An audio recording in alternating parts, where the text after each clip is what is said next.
Hello and welcome to Marvel in a Minute, presented by Crushing Comics. I'm your host, Peter. Here's what we're here to do. I have read all of Marvel's physical and digital released new comics that are in Marvel continuity out this week on Wednesday, September 19th. And I'm going to talk all about them. But here's the thing.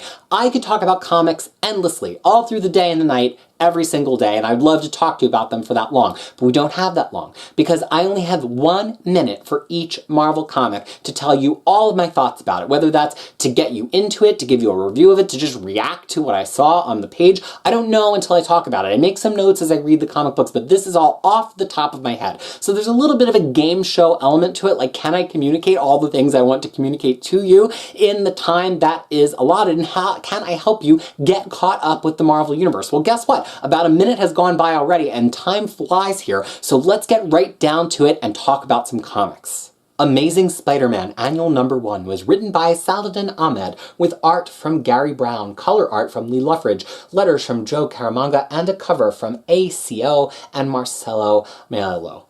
Ready? Here we go. This is marketed as a untold story from the black costume era of Spider-Man when he first gets back from Secret Wars with what we eventually know to be Venom covering his body.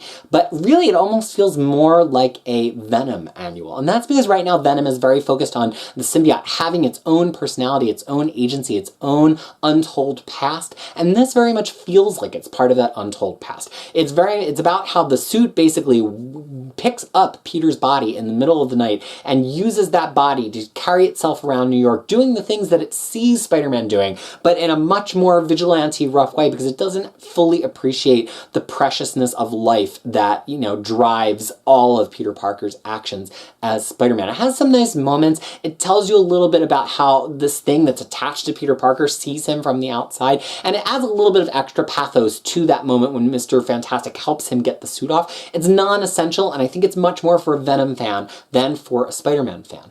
That's my minute.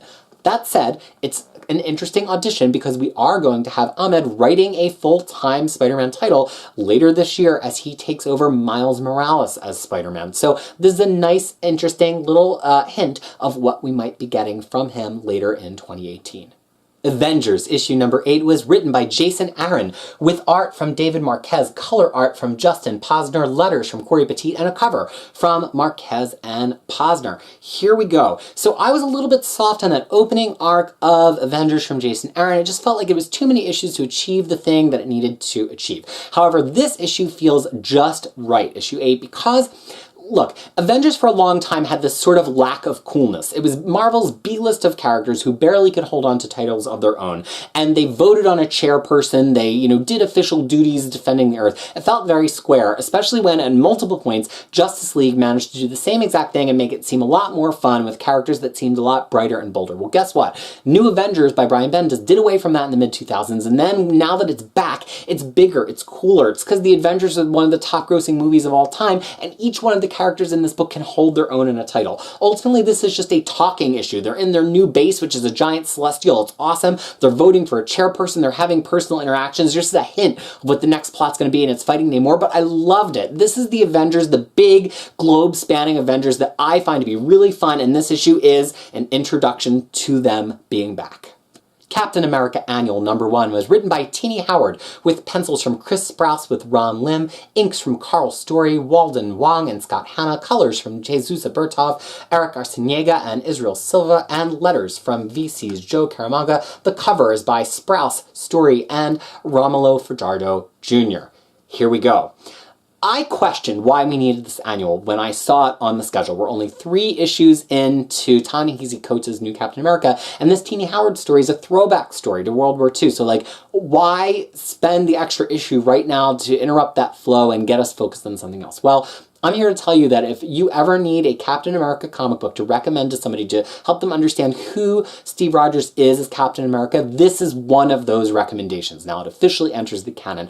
Tini Howard writes a very stressful, tense, heart-rending story of Captain America and Bucky behind enemy lines in Germany during World War II, and they encounter 3 people who appear to just be German citizens but clearly have something else going on. And I don't think it's a huge spoiler to tell you that they are fleeing from a concentration concentration camp, although each for their own reasons. And Cap and Bucky continue to find out about those reasons as they defend these people and ultimately help them escape Germany. It is so tense, it's so well made, it is a fantastic Captain America one-shot, perhaps essential. Doctor Strange issue number 5 was written by Mark Waid, with art from Jesus Sayes, letters from Cory Petit, and a cover from Javier Garran and Dean White. Here we go. Look, I can't even talk about the plot of this comic book without talking about the amazing, extraordinary job that Jesus Sayes is doing on the artwork. He is penciling, inking, coloring himself with these beautiful photorealistic rendered pages. There's nothing about them rushed. They all feel heavy and weighted. It feels just like we're watching a movie of Doctor Strange unfurl before our eyes, but it's not the psychedelic Doctor Strange that we so often see. It's Doctor Strange in space, because the conceit of this is that Mark Waid sent Strange off into the spaceways to try to rediscover what magic meant to him. And this issue is the climax of that. We kind of ask a question like, why is Doctor Strange always using everybody else's spells all the time? Why can't he do his own thing? And he does his own thing here, but it's still tied up with his arrogance. And that's ultimately his fault as a character. And so we get a little bit of that. This resolves his 5 issues of space, and he's back on Earth on kind of a big cliffhanger at the end of the issue. It's the end of my minute, but I will say I was really skeptical of the first 2 issues of this raid run. It just felt like he was like re-legislating John Carter of Mars, where Doctor Strange is going to be this white magic using savior of a bunch of green and blue people on alien planets. But issues 3, 4, and 5 were incredibly strong, fantastic reads for somebody who likes this kind of like pulpy adventure, but with Doctor Strange in it. And again, the art is unmatched right now. This is career-defining work. Edge of Spider-Geddon issue number 3 was written by Jason Latour, with breakdowns from Tonsi Zonjic, finishes by Zonjic as well as Baram Revel, colors by Zonjic as well as Ian Herring, letters from Cory Petit, and a cover also by Tonsi Zonjic. Ready?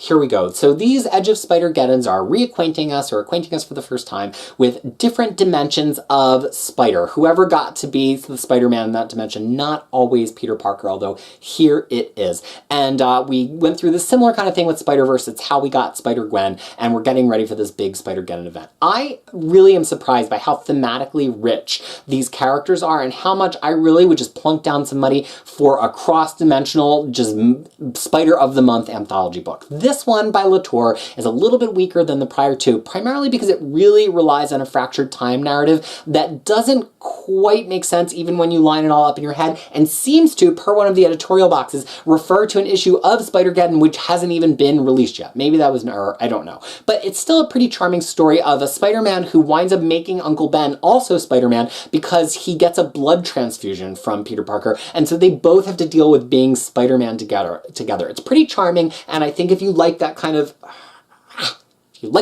alternate reality stuff, this has been a fun ride. Question, why am I covering this if I say I only cover in-continuity comic books? Because it's all going to have an effect on Spider-Geddon, and when out-of-continuity stuff affects in-continuity stuff, I still talk about it. Are minutes going faster right now? Like, is the Earth revolving faster? I just feel like I have way less time than normal, and it's just like I can't quite tell you about the comics fast enough. Oh my goodness.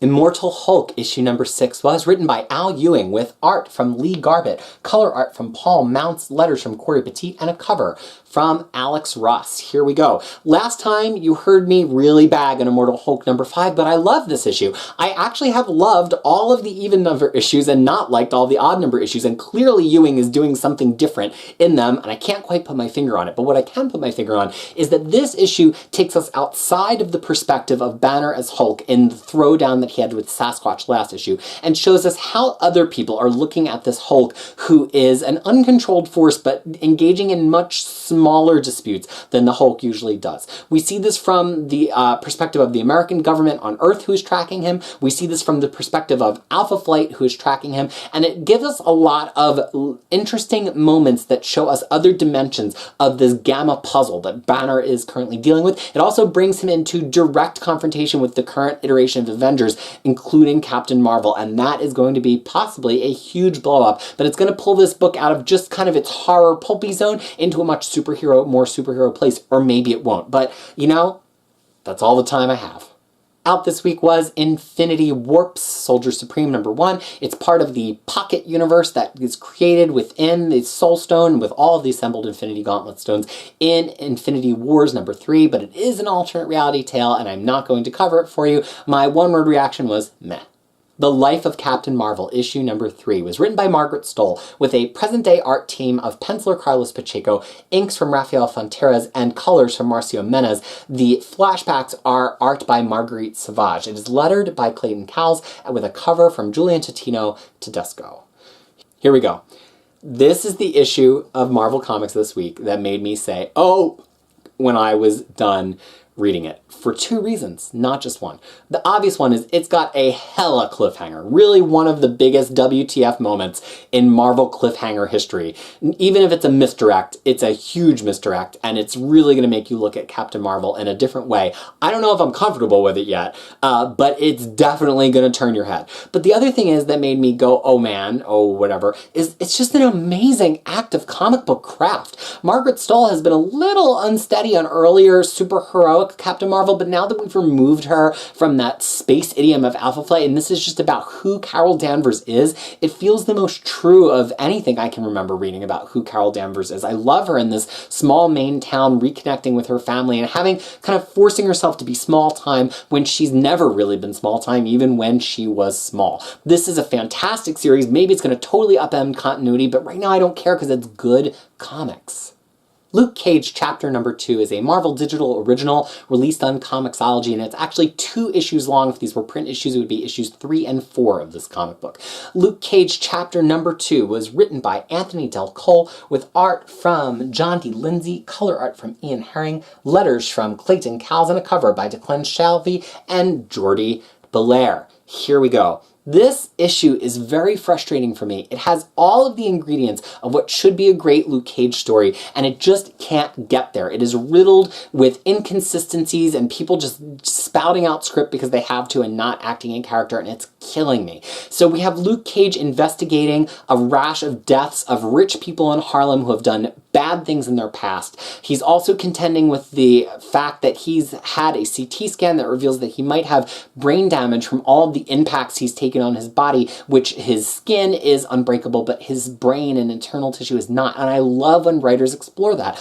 Also, this picks up Omega Red of the X-Men as a foe for Luke Cage, and I think Omega Red is the perfect foe for Luke Cage because they're both unbreakable in their way, but Omega Red saps the life from characters, and Luke Cage doesn't have an easy answer for that. There's some fun action in this, there's a little bit of a mystery, but those elements, as thrilling as they sound, go together in a really kind of poorly constructed way, and I cannot endorse this comic book, I'm sorry. Mr. and Mrs. X issue #3 was written by Kelly Thompson with art from Oscar Bazaldua, color art from Frank Dermata, letters from Joe Sabino, and a cover by Terry Dodson and Rachel Dodson. Ready? Here we go. First, just the standard disclaimer, Mr. and Mrs. X is Gambit and Rogue. They're on their honeymoon, they're in space. This comic book is so fun. It pushes all of my buttons that loved 80s and 90s X-Men, but want a modern interpretation of that that's not just a regurgitation of that. We have hilarious moments here between Rogue and Kitty Pryde talking via the teleprompter in this, or the TV screen in the spaceship.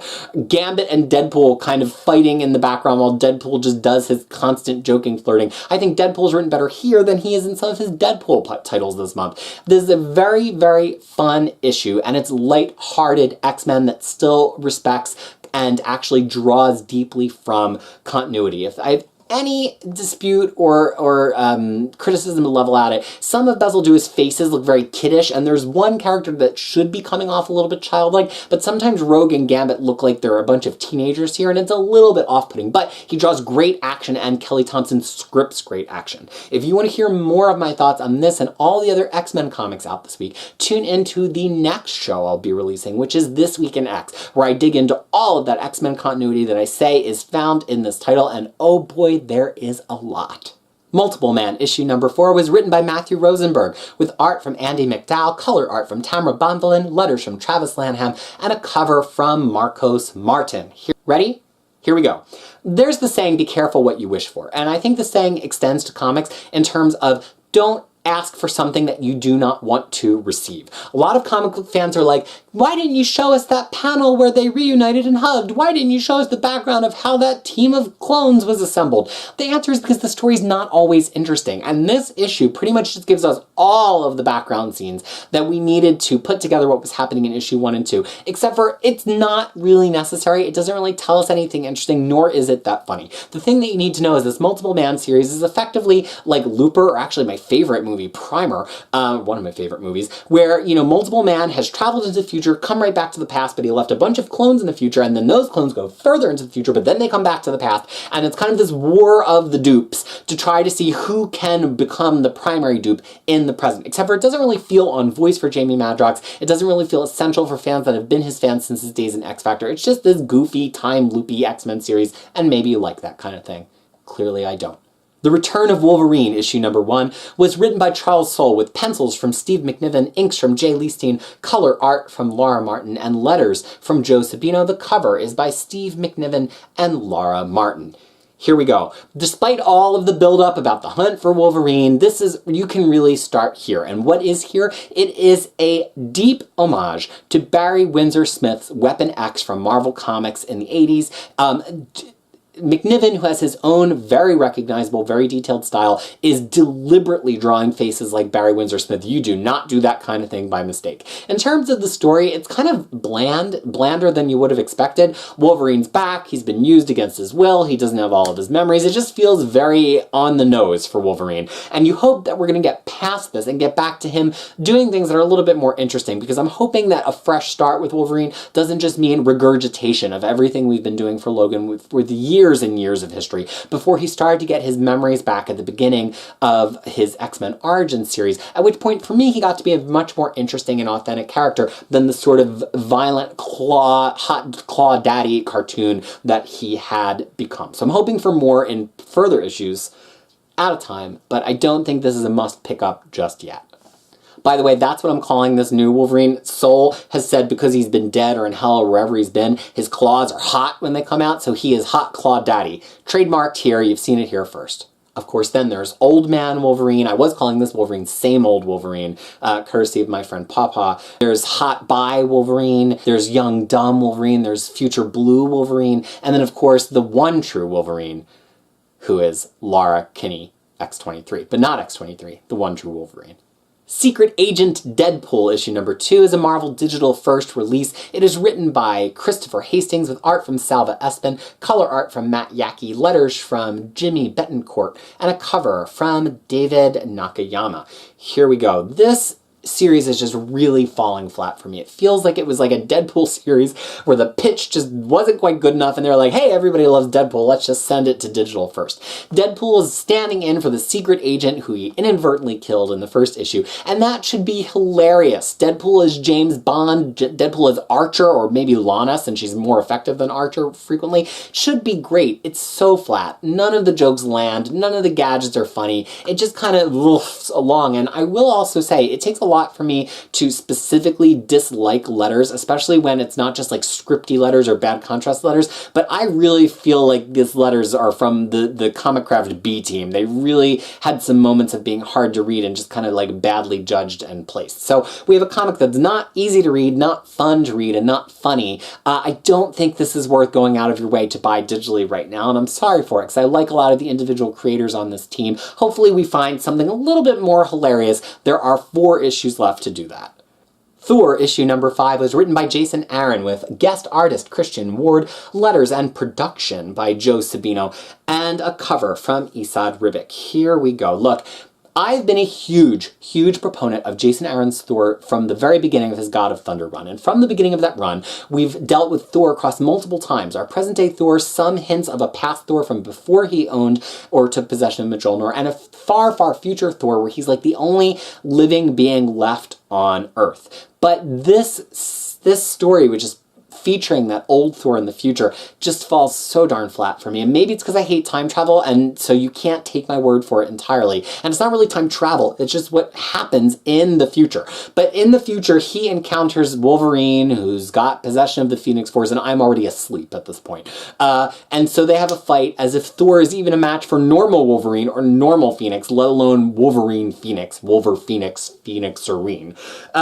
It's just fundamentally uninteresting for me, and he kind of makes the point that, you know, Thor has sparked life back on Earth, and now Earth is going to be, you know, subject to all of the same kind of invaders and conquerors that used to be. I'm out of time, and I really don't have anything else to say about, look, if you don't have my natural prejudice against this future Flash stuff, maybe you'll like it more, but the thing is, I always like this future Flash stuff in Jason Aaron Thor, and this fell flat for me. So I think there's something beyond it just being in the future that makes it flat, because I've liked all the future stuff thus far. Venom, issue number 6, was written by Donny Cates, with pencils from Ryan Stegman, inks from J.P. Mayer, color art from Frank Martin, and letters from Clayton Cowles. The cover is by Stegman, with Mayer and Frank Martin. Here we go. So, last issue of Venom left us on this huge, wild cliffhanger that was effectively a game of keep away between Venom and his symbiote and one other symbiote on Earth, and this crazed symbiote god who was puzzling together all of his missing pieces. This felt like a big enough plot point that it was going to take us through a whole extra arc or maybe a whole nother year of this series. So of course it all gets resolved in this issue.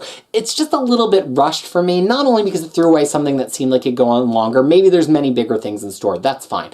But the art just was a little hard to decipher for me, sometimes because it was just so much symbiote-owned symbiote stuff that I lost the motion and the contrast in the art, and sometimes just because it was a muddle. And I just feel like it was, I would have been fine with leaving it where we were last issue. Look, if you've really been on board for this wild ride that Cates is setting up, you're probably going to enjoy this one too. I just don't think it was the strongest issue of Venom so far, but sometimes you've got to go through a slightly weaker issue to set up what's to come, and there's definitely a lot of setup in this one, so maybe that's what it's good for. Venom First Host, issue number 4, is written by Mike Costa, with pencils from Mark Bagley, Paco Diaz, and Ron Lim, inks from Andrew Hennessy, Paco Diaz, and Scott Hanna, colors from Dono Sanchez Almada, letters from Clayton Cowles, and a cover by Mark Bagley and Richard Eisenove.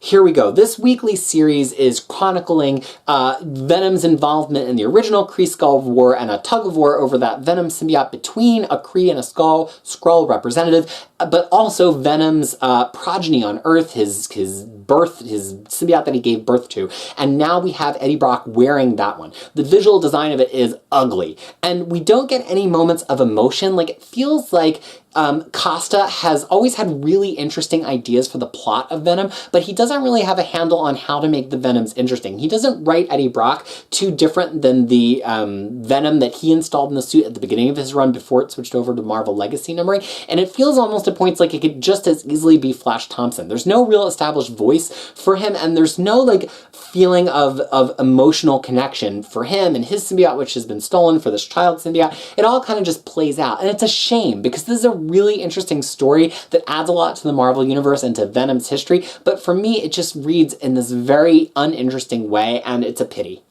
I hate when all the negative opinions like roll to the end of the alphabet, because it makes you think that I'm just tired of talking. But I read these totally out of alphabetical order this week, so it's not like I just got tired when I got to the end of the alphabet. And in fact, we've got 2 that I liked coming up, so don't give up hope just yet.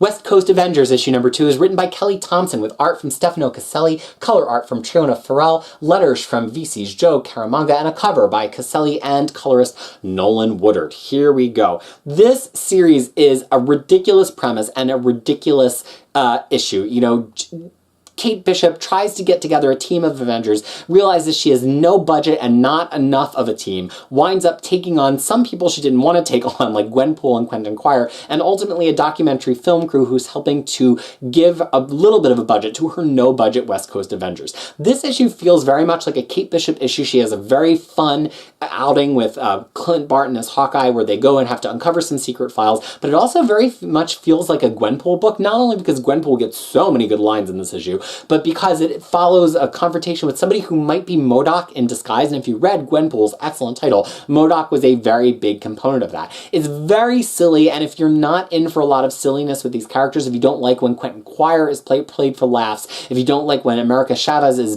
played as the straight man to these other goofy characters, then this might be a turnoff for you, but it was a turn on for me. I thought it was hilarious. Honestly, and my time is up, I barely could stop snickering and taking screenshots of hilarious panels to even get through this issue. It just was so on for me in terms of what I find to be funny, and I'm not somebody who laughs at a lot of things, so that's a big accomplishment in my world. X-Men Gold issue number 36 was written by Mark Guggenheim with art from Perry Perez, colors from J. David Ramos, letters from Corey Petit, and cover by Phil Noto. Here we go. This is the final issue of X-Men Gold. It doesn't really tie up anything. It doesn't really hint at anything. It's just kind of a single issue thesis statement about what this book has been about. And what it was, really, you know, Guggenheim in an author's note at the end says that it was his homage to Chris Claremont's X-Men starting from when Kitty Pryde was introduced. But to me, it very much feels like an homage to Joss Whedon's Astonishing X-Men, because Cyclops had this PR team of X-Men that we need to astonish them. And this feels like what Kitty Pryde is trying to do, and she fails at it, maybe just through because of circumstance, maybe because she hasn't thought through all the things and doesn't have the experience that Cyclops has. I don't know, but this is a capsule issue that just looks at Kitty Pryde trying to get one win, one success at being the X-Men who are willing to be seen in public helping other mutants. And even though you can debate whether or not she succeeds in this particular task, it does show a success based on her actions she took very early in the series that pay off here. I think if you want just one issue of Gold to read, you can read issue 30 and then this issue and know everything you needed to know about this whole run, and I'm out of time. Now I'm going to look through all the issues out this week. I'm going to spend 1 minute picking a pick of the week, one issue that is a must read, and then a minute picking the series that you ought to catch up on for the week. Ready? Here we go. And I don't prepare for this at all ahead of time. The one issue to read this week. Well, I loved West Coast Avengers, but I think you would have to have read the first one. I really enjoyed Mr. and Mrs. X. I do like comics other than comics by Kelly Thompson, I will say. Doctor Strange is really good, but look, if there's one you read this week, I think it's that Tini Howard Captain America issue. It is one for the ages. In past issues like that, it's so hard to find tension for the characters. We know Captain America and Bucky are going to live, and we have a suspicion that there's probably going to be a positive outcome for the story, because people don't tell one-shot stories generally just to depress you in the Marvel Universe. Sometimes it happens. But this story feels so tense, it feels so unsolvable, and I love that it plays on the edges of getting Captain America as a fictional character involved in liberating concentration camps, but it doesn't go all the way there, because that feels like it would be disrespectful of history to invent a victory, a success, a freedom that never happened historically, but it gives us a little kernel of that feels real, true, and human. And Howard talks a little bit about that in our author's note, and this issue really got me, and I would recommend it to anybody, a new or old fan of Captain America. I'm way over my minute. I'm just trying to finish up. All right, here we go. Let's do my catch-up of the week. Well, I'm not going to say Avengers, because I really did not like that opening arc of Avengers, and I think that's just fine without catching up on it. I'm certainly not going to tell you to read all of X-Men Gold. I mean, Venom has been cool, but I didn't like this issue. West Coast Avengers were only 2 issues in. We'll save me picking it as a catch-up for a little bit later. I think it's got to be Doctor Strange.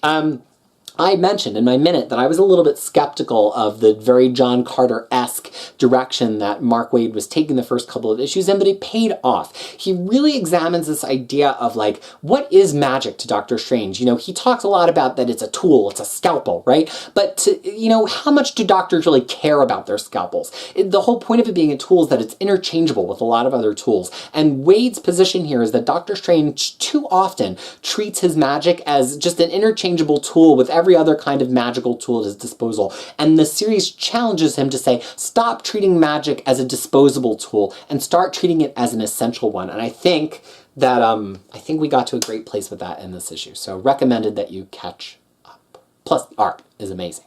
That is it for this week's Marvel in a Minute. I hope you enjoyed it. I hope you liked some of my recommendations and endorsements. I hope you got angry about some of my endorsements and rejections of these comics. I'm not the be-all and end-all of Marvel. I'm just one Marvel zombie trying to read it all and read it so that you don't have to read it all. You can just read the stuff you want to read the most. I love to hear your comments, whether they're in agreement or in disagreement with me, so feel free to let loose. I'd love it if you like, subscribe, and share this video so that all of the Marvel zombies in your universe can eat my brain when it comes to finding out more about Marvel. And a special thank you to everyone who supports Crushing Comics and Crushing Crisis on Patreon. Those patrons are the ones who are helping me have things like memory to shoot this video on and apps on my computer that I can edit with, and I'm so thankful for them for supporting that, as well as my over 100 character comic guides on Crushing Crisis. So thank you so much. I've been your host, Peter.